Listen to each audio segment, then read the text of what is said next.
views and opinions expressed in this program are those of the participants and do not necessarily reflect the views of BronxNet or the program underwriters. Hi, everyone, and welcome to Mission BX, a collaboration between the Center for Bronx Nonprofits at Hostos Community College and BronxNet.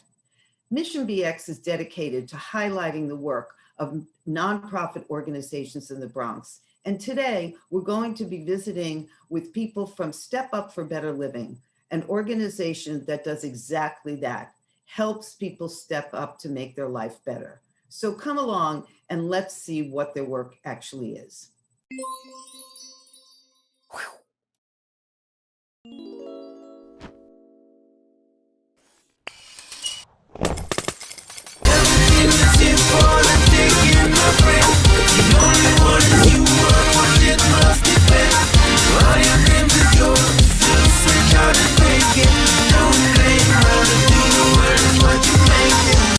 Hi, welcome to Mission BX. And today we're going to be visiting remotely, as you know, with three special people from an organization called Step Up for Better Living. And I always think that with so many organizations in the Bronx, Step Up for Better Living is one of those organizations that just does the work.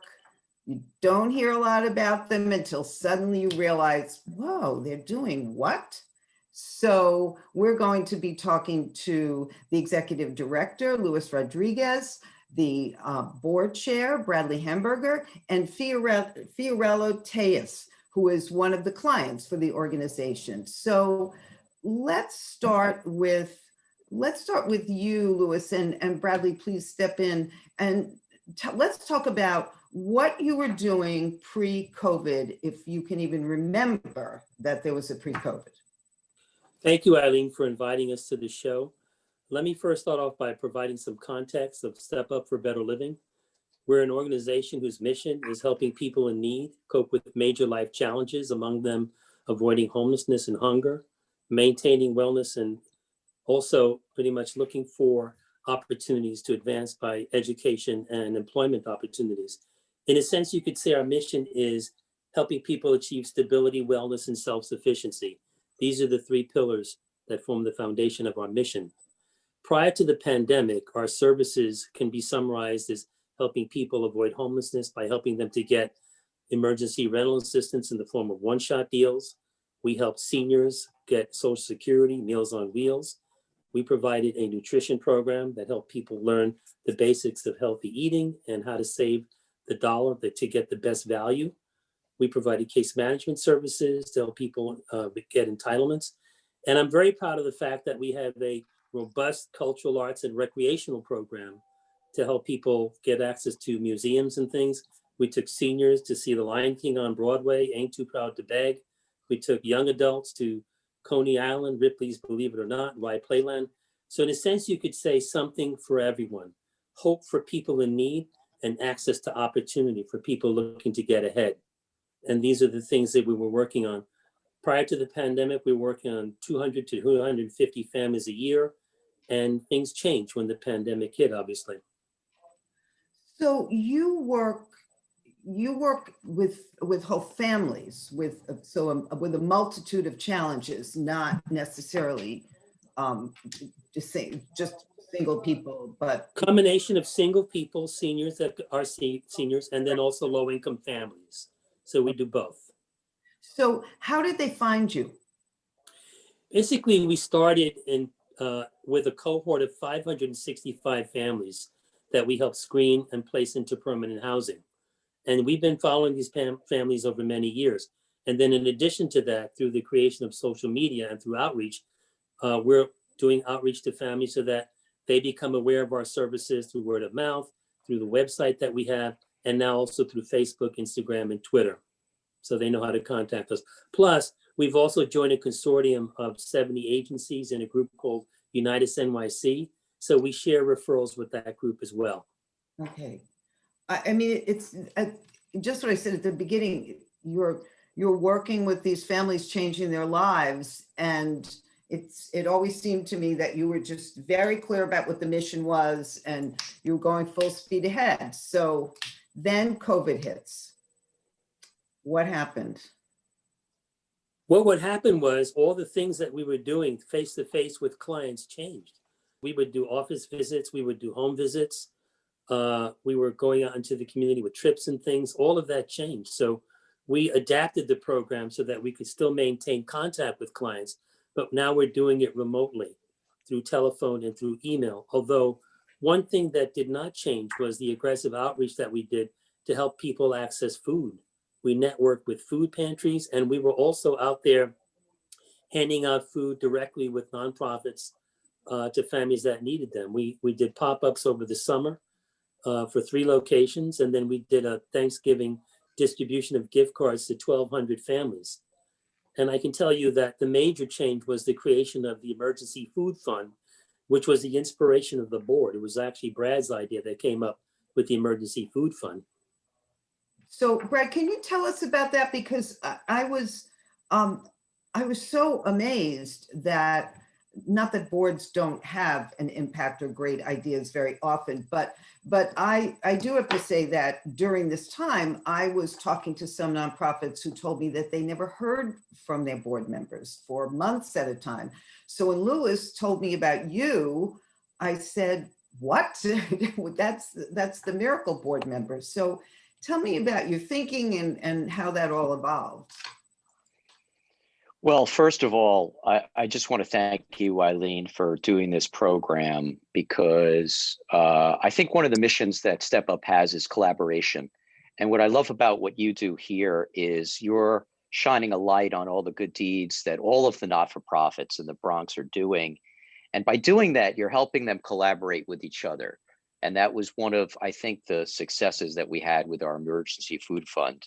You know, the genesis of the idea was very simple. When COVID hit and we were all working remotely, Lewis and I reached out to the rest of the board, and we have 7 amazing board members from all different backgrounds. And we said, you know, we're going to step it up on the board side, and we're going to meet more often. So typically the board would meet every other month, and we decided to meet.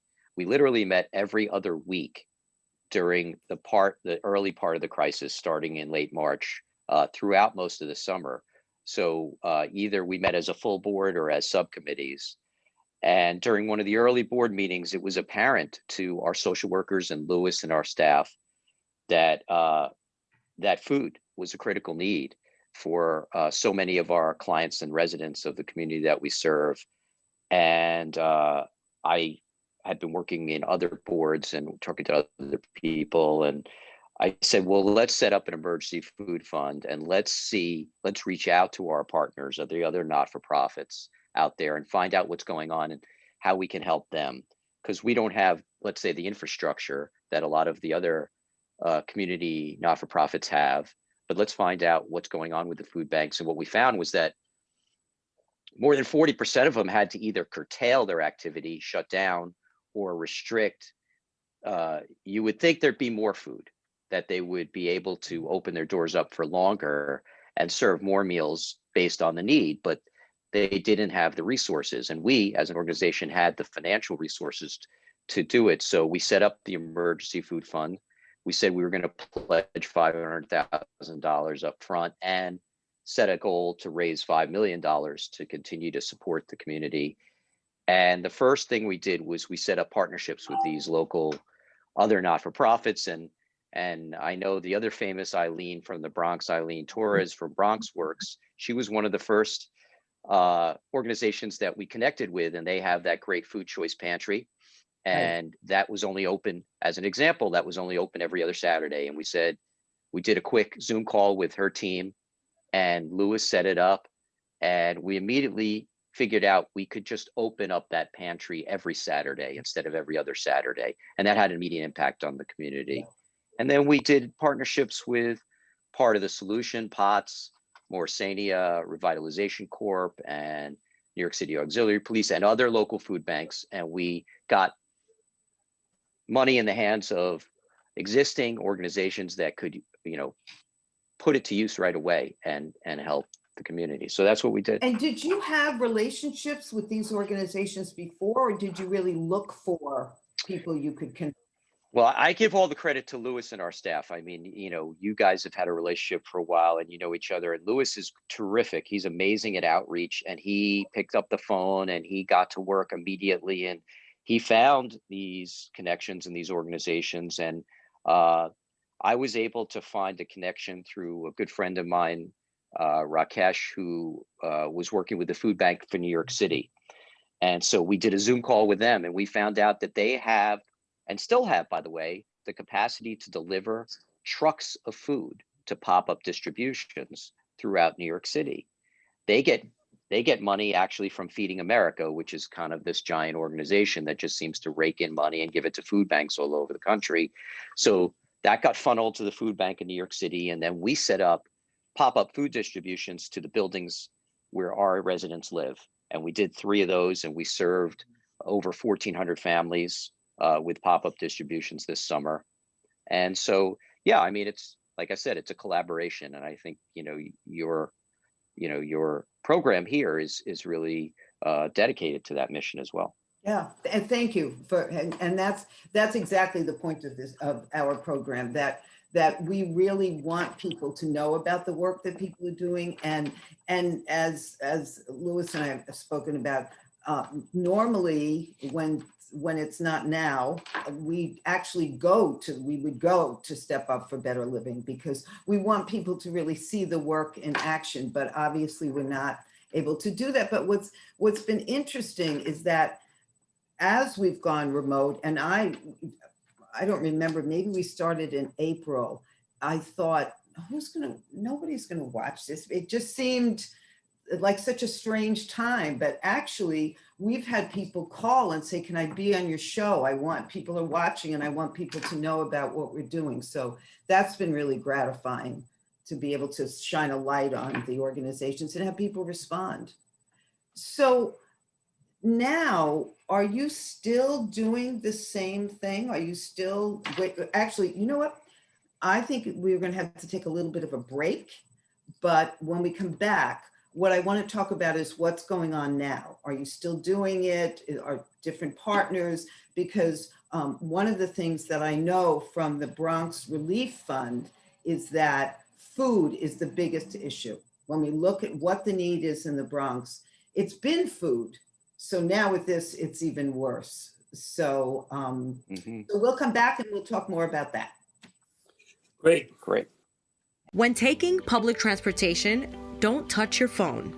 Carry hand sanitizer and use it immediately upon leaving the bus or train. Avoid touching your face. If someone is coughing or sneezing, move away. Wash your hands with soap and water as soon as possible. Limit contact with poles. If possible, avoid rush hour. Don't eat or drink on public transportation. Keep your bag off the floor or other surfaces. Avoid directly touching turnstiles. Stay up to date with the latest from your local health department and CDC.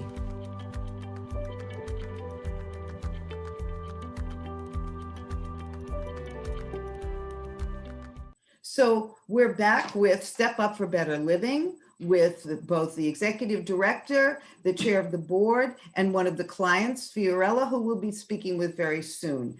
So we've been talking about how you got into the food business, and what's going on now? Because I know that the need is still very great. So moving forward, I'm going through a process with the board for developing the budget for this year.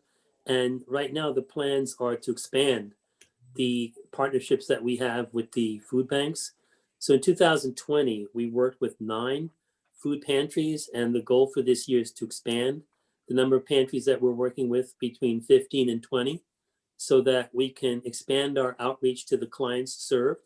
And then beyond that, what we want to start looking towards is developing a mutual aid network in a way that prospectively we can look at what are some of the needs of these food pantries. We know that in our discussions with them last year, many of them described the fact that they didn't have enough personal protective equipment. Staffing was a big issue with food pantries. They didn't have enough staff. And then of course, access to food. So we stepped in and tried to fill the gap in those areas. And so we're thinking that we need to expand that to continue to have an impact. because the problem has not gone away. No. In fact, even before the pandemic, people were struggling to put food on the table. So strategically, the goal will be to expand the number of food pantries that we're working with and then move towards getting a better organization of how they work and see if we can address some of the gaps in services that they have. Right. I know that I know that there are organizations that weren't having anything to do with food that moved in that direction because they had to, and still when you see the lines 2-3 blocks long of people trying to get a bag of food, a box of foods, that it's extremely difficult. And so as you look at your budget and as you look ahead, are there other areas that you're looking at and saying, well, we have to up what we're doing in that area, or we have to move? I think you know what we did I'm sorry, Louis, but I think what we did in the Thanksgiving pop-up, we did a gift card distribution. So what we looked at was, you know, how to solve that last mile crisis and get food in the hands of people who need it immediately. And so, as Louis said, we're looking at, you know, used solutions that are novel, as well as ones that are currently being used, and we're not taking anything off the table. So to the extent that there's a solution that makes sense, we want to act as a facilitator, problem solver, and collaborator for those organizations that we partner with and get food in the hands of people who need it. So we're open to all ideas, and we're going to continue to work, as Louis said, with as many organizations as we can. Yeah.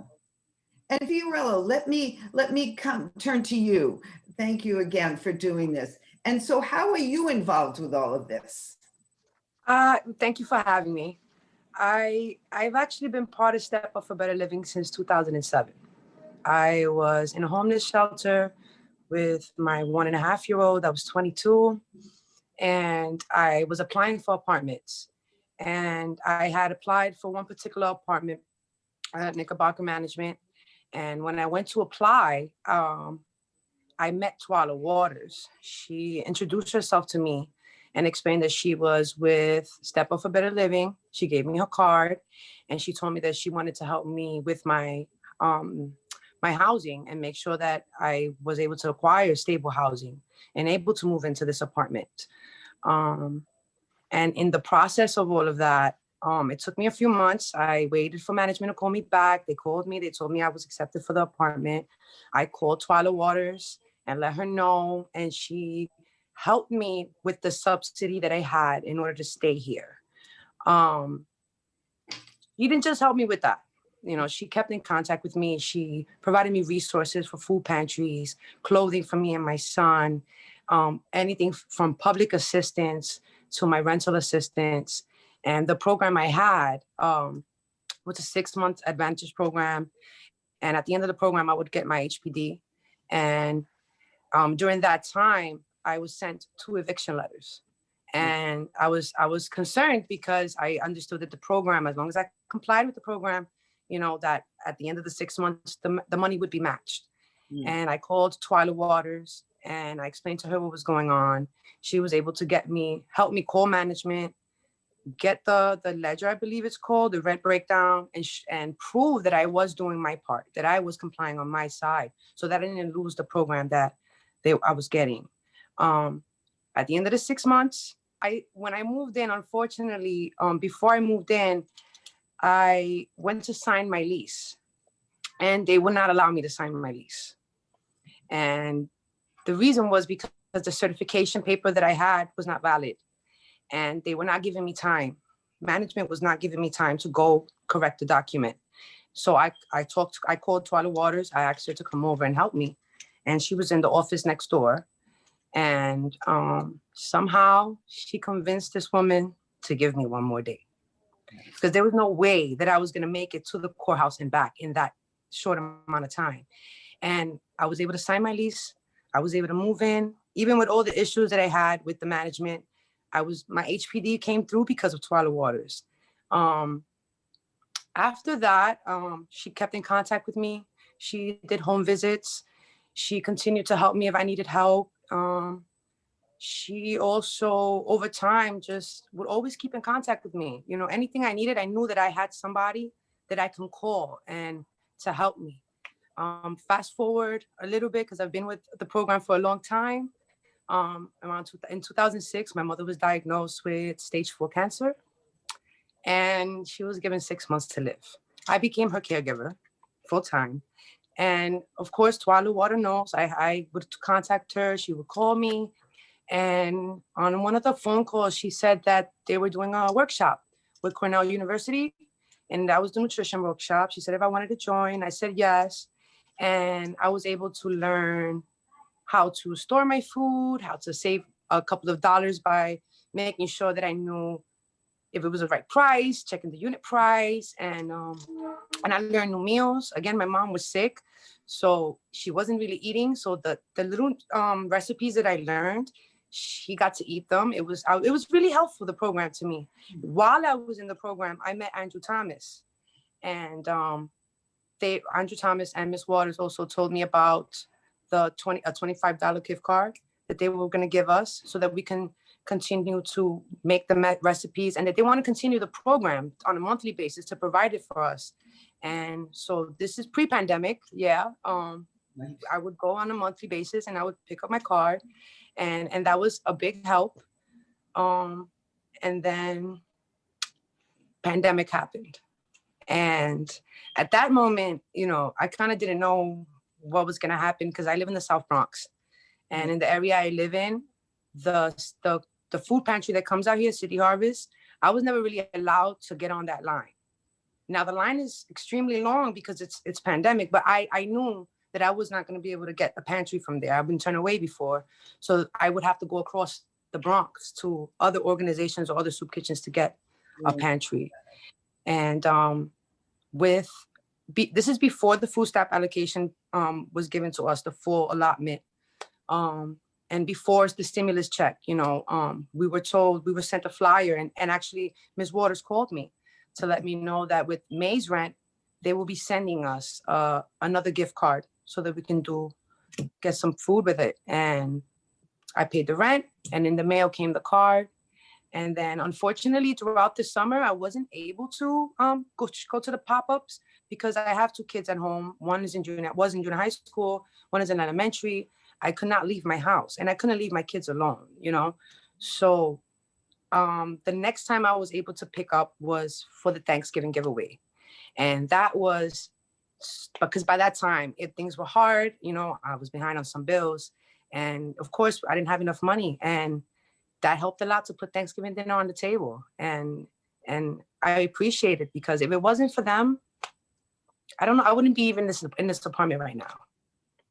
Fiorella, thank you so much for telling that story. And thank you for allowing me to. Oh, and clearly you've had to work so hard to take care of your family, to take care of yourself. So, you know, lots of respect for you for doing all of that. And I'm really happy for you and for all of the other people who are helped by Step Up for Better Living, that you exist and can help people who just need that person who says, I'm not going to take no for an answer for you. We're going to go make another phone call. We're going to do something else. And I think that kind of work is happening in many organizations all over the Bronx. The Bronx is sort of an epicenter for this kind of work. And Bradley, I have to say a big thank you to you as the kind of board member who is part of the team of an organization and a leader of the team, because that doesn't always happen. I think that, you know, sometimes, and that's not to say anything negative against boards, but I think that there are times when people don't see their role in quite that way. And I also respect the partnership that you and Louis have to be able to say, hey, let's figure this out together. We can make a difference here. So yeah, thank you, Eileen. I think that you can hear from what Fiorella said that the magic happens though with all of our social workers, their staff and volunteers, and the people who, every single day are there for Fiorella and our other clients. I see my role as just a, kind of a facilitator, and the board. We have really a great board, and they did really pitch in at the start of the pandemic, and we met very often, and we were trying to just facilitate the work that Louis and the staff does. That's all we can hope to do. So, but thank you. Well, they were also at the front line, Eileen, just to let you know that board members, Brad and his children, were at the front line giving out food, and they showed up at these food pantries. They went out and did purchases. So they did more than just think of the idea and support it. They participated in it. And you're right, it is really great when you have a great partnership between board and staff. And then obviously to see that the clients benefited, it really is a very productive and well rewarding community to be a part of. Yeah. Yeah. Thank you, Fiorella, for telling your story. We really appreciate it. Thank you. Thank you for having me. I don't think there's a program like this anywhere else. And I think what you guys doing are amazing. And we all appreciate you. Thank you. We've run out of time, but what a perfect way to end.